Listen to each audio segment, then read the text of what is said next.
Bismillahirrahmanirrahim. Assalamualaikum warahmatullahi wabarakatuh. Perkenalkan, nama saya Tasya Rizky. Saya dari salah satu anggota kelompok 3. Di sini saya akan mempresentasikan hasil dari kerja kelompok kami yang beranggotakan 6 orang. Pertama ada Dea Nur Aulia, yang kedua ada Vanessa Rahmawanti Nurjanah, yang ketiga ada Lisnawati, yang keempat ada Rina Aryani, yang kelima ada Sheni Ergianto, yang keenam ada Tasya Rizky. Di sini saya akan menjelaskan mengenai pengertian hubungan antar manusia dan tujuan hubungan antar manusia. Yang pertama, hubungan antar manusia. Apa itu hubungan antar manusia? Yaitu adalah kemampuan mengenali sifat, tingkah laku, dan pribadi seseorang. Hubungan antar manusia mempunyai dua pengertian. Yang pertama, hubungan manusia dalam arti luas dan hubungan manusia dalam arti sempit. Di sini dalam arti luas yaitu berinteraksi antara seseorang dengan orang lain dalam segala situasi di semua bidang kehidupan. Di sini bisa dilakukan di rumah, di jalan, dalam kendaraan umum, misalnya di bis, kereta api, dan sebagainya. Sedangkan hubungan manusia dalam arti sempit yaitu interaksi antara seseorang dengan orang lain. Akan tetapi interaksi di sini hanyalah dalam situasi kerja dan dalam organisasi kerja. Selanjutnya, tujuan hubungan antar manusia. Yang pertama, memanfaatkan pengetahuan tentang faktor sosial dan psikologis dalam penyesuaian diri manusia sehingga terjadi keselarasan dan keserasian dengan konflik seminimal mungkin. Yang kedua, memenuhi kebutuhan antara individu yang satu dengan yang lain. Yang ketiga, memperoleh pengetahuan dan informasi baru.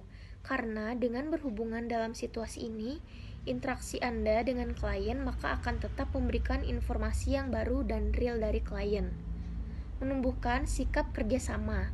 Karena tanpa berhubungan dengan orang lain yang baik, maka apapun hasil tidak akan optimum. Keempat, menghilangkan sikap egois atau paling benar. Karena dalam hubungan antar manusia akan terjadi penyesuaian antara satu orang dengan yang lain dengan cara berbagi. Selanjutnya akan dijelaskan oleh rekan saya yaitu Dea Nur Aulia. Menghindari dari sikap stagnan karena manusia adalah makhluk Homo socius 48. Mengubah sikap dan perilaku diri sendiri dan orang lain serta memberikan bantuan kepada orang lain. Menemukan diri sendiri ketika kita berhubungan dengan orang lain akan memudahkan kita mengenali diri sendiri, baik kelemahan maupun kelebihan kita. Membentuk dan memelihara hubungan yang bermakna dengan orang lain. Tanpa berhubungan dengan orang lain, Anda tidak akan bisa membentuk dan memelihara hubungan. Faktor-faktor dalam hubungan antar manusia. Hubungan antar manusia melibatkan individu secara utuh, baik dari segi fisik maupun psikologis. 1. Faktor imitasi. Imitasi atau tiruan adalah keadaan seseorang yang mengikuti sesuatu di luar dirinya. Memiliki syarat-syarat sebagai berikut. A. Minat perhatian yang cukup besar terhadap hal yang diimitasi. B. Sikap menjunjung tinggi atau mengagumi hal-hal yang diimitasi. C. Seorang meniru suatu pandangan atau tingkah laku karena akan memperoleh. Faktor sugestis. Sugestis adalah proses seorang individu menerima cara pandang atau pedoman tingkah laku orang lain tanpa kritik terlebih dahulu. Persyaratan untuk memudahkan terjadinya seperti pada seseorang adalah berikut. A. Hambatan. B. Pikiran terpecah-pecah disasosiasi. C. Oritas atau prestise. D. Mayoritas orang akan mudah pandangan. E. Kepercayaan penuh menerima sikap atau pandangan. Identifikasi. Proses identifikasi berlangsung secara sadar dengan sendiri atau irasional berdasarkan perasaan dan berkembang bahwa identifikasi berguna untuk melengkapi sistem norma dan citra-citra. Faktor simpati. Simpati adalah perasaan tertarik seseorang terhadap orang lain yang timbul atas penilaian perasaan dorongan utama yang memunculkan simpati. 2. Faktor yang menentukan hubungan antar manusia. Berikut adalah faktor-faktor yang membutuhkan hubungan interpersonal yang baik. 1. Rasa percaya diri. Percaya adalah mengendalikan perilaku orang untuk mencapai tujuan yang dikehendaki. Ada 3 faktor yang menumbuhkan sikap percaya, yaitu A. Menerima, yaitu kemampuan berhubungan dengan orang lain tanpa menilai dan berusaha mengendalikan. B. Empati, merupakan faktor kedua yang menumbuhkan percaya diri orang lain.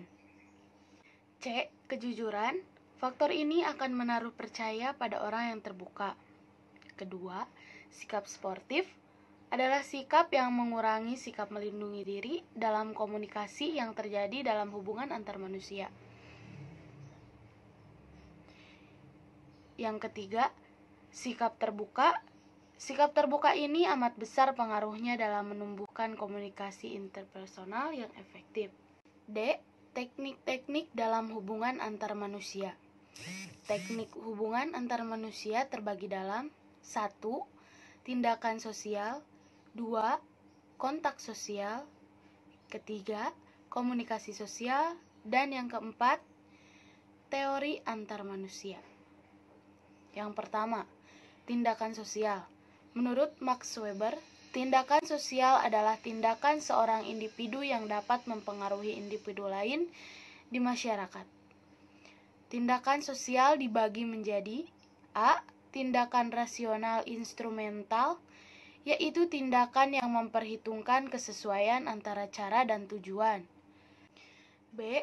Tindakan rasional berprestasi, yaitu tindakan yang berkaitan dengan nilai dasar dalam masyarakat. C. Tindakan tradisional, yaitu yang dilakukan berdasarkan pertimbangan adat istiadat atau kebiasaan. D.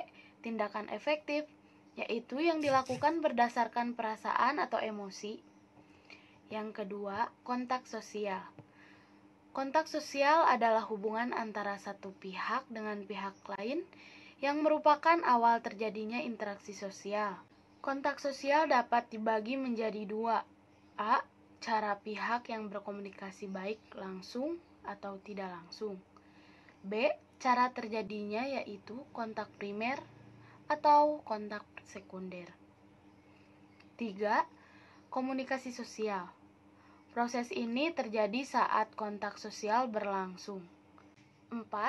Teori hubungan antar manusia. A. Teori transaksi atau model pertukaran sosial, yaitu HAM berlangsung mengikuti kaidah transaksional. B. Teori peran, yaitu pergaulan sosial yang sudah ada skenarionya. C. Teori permainan, masing-masing individu mempunyai sifat yang khas. Cukup sekian dari kelompok kami, kurang lebihnya mohon maaf. Wassalamualaikum warahmatullahi wabarakatuh.